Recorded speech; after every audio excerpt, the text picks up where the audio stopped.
Car मंडळी आलो आहे पालशेत या गावी विहिरीचं काम करायला साफसफाईचं. समोर ही विहीर आहे, विचारे म्हणून आहे तिथे, त्यांची विहीर आहे पालशेत बारबाई. पण असं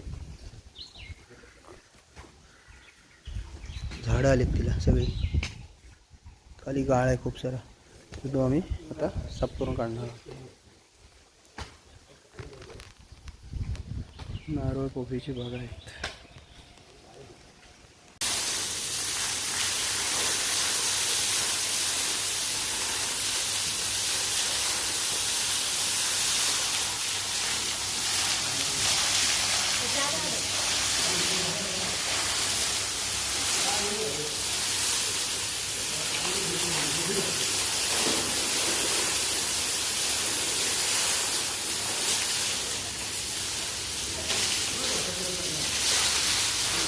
टोटल विहीर साफ झालेली आहे, वरपासून खालपर्यंत झाडं वगैरे होती ती सगळी काढून मोकळे झालेली आहे, काहीच राहिलेलं नाही. गाळ वगैरे होता तो टोटल सगळा निघून गेला. धन्यवाद.